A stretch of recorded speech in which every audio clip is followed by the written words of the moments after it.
اور انہوں نے حضرت علی کو جب بستر پہ پایا اور انہیں پتہ لگا کہ نبی کریم صلی اللہ علیہ وسلم تو نکل چکے ہیں، انہوں نے حضرت علی صلی اللہ علیہ وسلم سے پوچھا کہ وہ کہاں ہیں، تو حضرت علی صلی اللہ علیہ وسلم نے بہت اعتماد انداز میں جواب دیا کہ کیا تم انہیں میرے پاس چھوڑ کر گئے تھے؟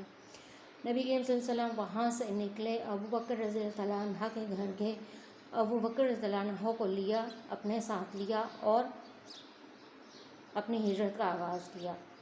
سب سے پہلے نبی کریم صلی اللہ علیہ وسلم نے غار ثور میں پناہ لی۔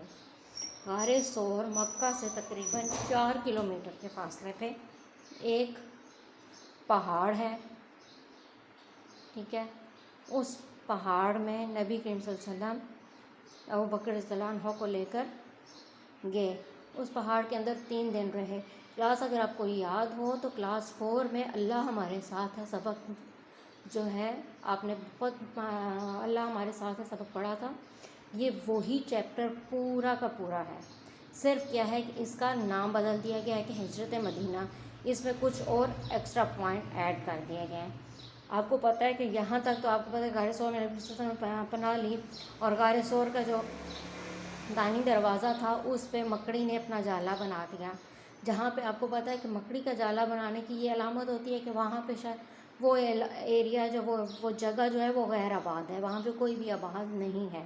کفار کتنی دفعہ اس کے پاس سے گزرے، ابو بکر صدیق سے ان کے دل میں خوف پیدا ہوا، لیکن نبی صلی اللہ علیہ وسلم نے کیا کہا، ان اللہ مع الصابرین، اللہ ہمیں صبر کرنے والوں کے ساتھ ہے۔ اللہ ہمارے نبی صلی اللہ علیہ وسلم نے بار بار ایک ہی جملہ کہا تھا کہ اللہ ہمارے ساتھ ہے۔ جب کفار کو یہ پتہ چلا، نیکسٹ پیج آپ اوپن کر لیں، جب کفار کو یہ پتہ چلا کہ نبی کریم صلی اللہ علیہ وسلم اپنے بستر پر نہیں ہیں، تو انہوں نے نبی کریم صلی اللہ علیہ وسلم کو ڈھونڈنے کے لیے اپنے آدمی ان کے پیچھے دوڑا دیے اور 100 اونٹوں کا انعام کا لالچ دیا۔ یہ لالچ جب ایک شخص راقہ بن مالک چشم نے سنا تو وہ نبی کریم صلی اللہ علیہ وسلم کو ڈھونڈتے ہوئے ان کے پیچھے پہنچ گیا۔ غار ثور سے جب 3 دن کے بعد نبی کریم صلی اللہ علیہ وسلم نے اپنا اگلا راستہ لیا تو سراقہ بن چشم نے ان کو وہاں پر پکڑنے کی کوشش کی۔ اب کیا ہوا کہ وہ جیسے ہی نبی کریم صلی اللہ علیہ وسلم کے پاس گیا، اس نے اپنا فال نکالا تو اس کا فال الٹا نکلا، کیونکہ وہ لوگ تیر سے فال نکالتے تھے، اگر تیر سیدھا لگ جاتا تو اس کا مطلب ہے کہ وہ کام ان کے حق میں بہتر ہے، اور اگر تیر ان کا سیدھا نہ لگتا تو اس کا مطلب ہے کہ وہ کام ان کے حق میں بہتر نہیں ہے۔ اس نے 3 بار ایسا کیا اور تینوں بار اس کا تیر ٹھیک نہیں تھا، لیکن وہ ظاہر سی بات ہے 100 اونٹ کا لالچ تھا اس کو، وہ اپنے لالچ کو پورا کرنے کے لیے آگے بڑھا، لیکن اس کے گھوڑے کے پاؤں زمین میں دھنس گئے۔ حالانکہ وہ کہتے ہیں کہ وہ مٹی جو ہے وہ نرم نہیں تھی، بہت سخت جگہ تھی، لیکن اس کے باوجود بھی اس کے گھوڑے نے 3 بار ٹھوکر کھائی، تو اس کو یہ احساس ہو گیا کہ نبی کریم صلی اللہ علیہ وآلہ وسلم کوئی عام آدمی نہیں ہے، اور نبی کریم صلی اللہ علیہ وسلم سے اس نے معافی مانگی اور وہاں سے چلا گیا اور کچھ عرصے کے بعد مسلمان ہو گیا۔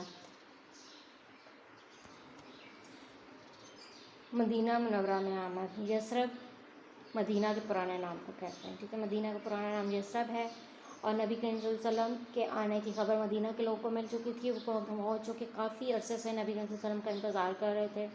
نبی کریم صلی اللہ علیہ وسلم کو بار بار وہ اس خواہش کا اظہار کر رہے تھے کہ نبی کریم صلی اللہ علیہ وسلم ہمارے پاس مدینہ میں آ جائیں، لیکن نبی کریم صلی اللہ علیہ وسلم اللہ کے حکم کے بغیر مدینہ نہیں آ سکتے تھے۔ جب اللہ کا حکم ہوا تو وہ لوگ بے چینی سے نبی کریم صلی اللہ علیہ وسلم کا انتظار کرنے لگے۔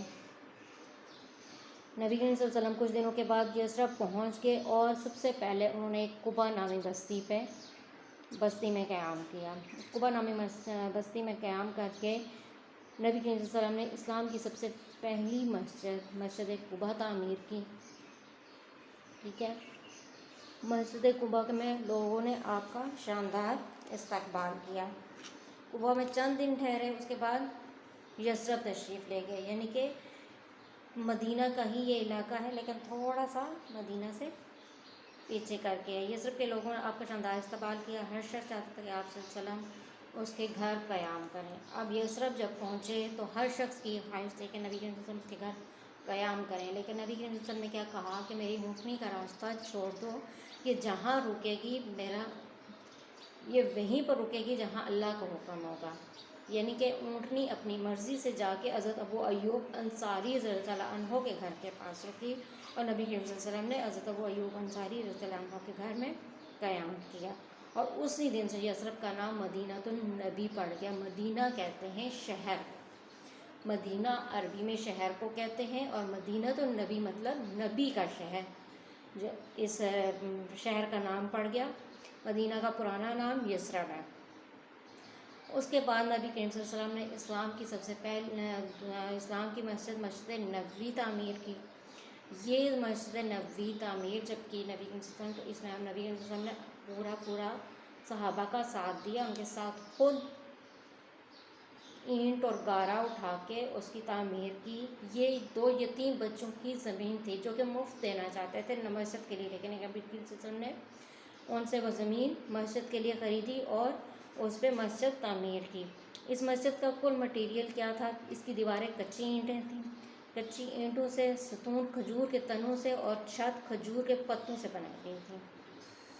کچی اینٹ وہ جسے بھٹی میں پکایا نہیں جاتا، بالکل یعنی کہ مٹی کے ساتھ جو ہے وہ اینٹ کا سانچہ دے کے یا اینٹ کی شکل دے کے اس کے بعد اس کو بنایا گیا ہے، ٹھیک ہے۔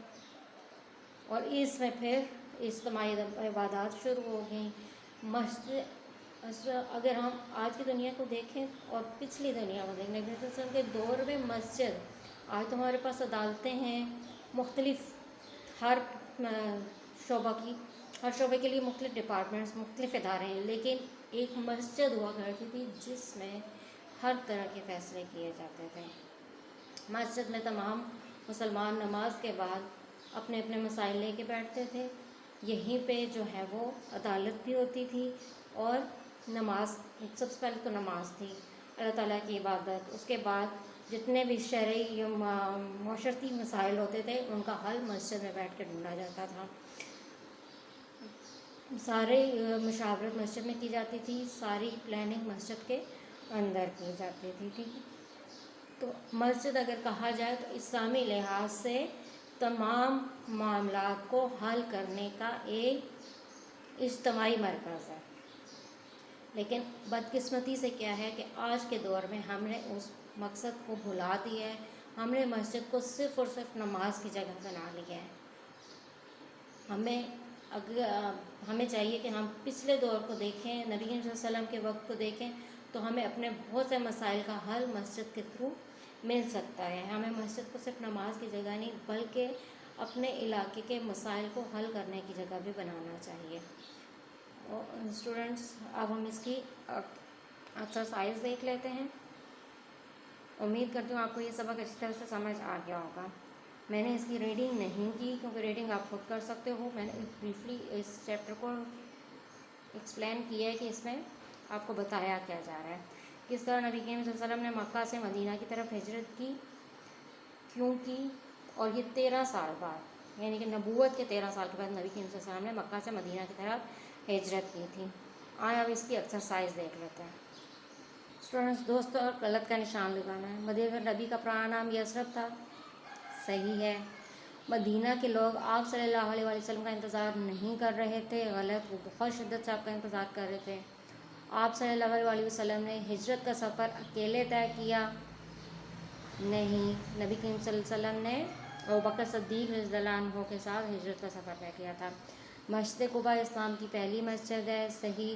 مدینہ آ کر حضور صلی اللہ علیہ وسلم نے سب سے پہلے ایک مسجد میں قیام کیا، ایک بستی میں قیام کیا تھا، اور اس کے بعد مسجد کی تعمیر کی تھی، غلط ہے۔ ہجرت کا راستہ دشمنوں کے خوف کے بغیر گزرا، ایسا نہیں ہے، ان کا پیچھا مسلسل دشمن کرتے رہے ہیں۔ مسجد نبوی کے لیے زمین مفت دی گئی نہیں، بلکہ انہوں نے 2 یتیم بچوں سے زمین خریدی تھی۔ عملی کام دیکھیں۔ مدینہ آمد کے بعد رسول اللہ صلی اللہ علیہ وسلم نے سب سے پہلے مسجد کی تعمیر کا کام شروع کیا۔ آپ کے خیال میں اس کی کیا وجوہات تھیں؟ مثال کے مطابق 2 باتیں اور لکھیں۔ نمبر 1 نماز کے لیے، نمبر 2 اسلام کی تبلیغ کے لیے، ٹھیک ہے، یعنی کہ سب سے پہلے تو نماز ادا کرنی تھی، اس کے بعد اسلام کی تبلیغ کرنی تھی جو کہ مسجد سے ہی ہونی تھی۔ نمبر 3 سب کو ایک مرکز پر جمع کرنا، یعنی کہ تمام مسلمانوں کو ایک ہی جگہ پہ اکٹھے کرنا، یعنی کہ اس سے ہمیں کیا چیز ثابت ہوتی ہے کہ اسلام میں کوئی بھی فرقہ واریت نہیں تھی، کوئی بھی چھوٹا یا بڑا نہیں تھا، سب کے سب برابر تھے۔ اوکے اسٹوڈینٹس، اس کی نیکسٹ ایکسرسائز ہم انشاءاللہ کل کریں گے۔ ٹیک کیئر، اللہ حافظ، wish you all the best.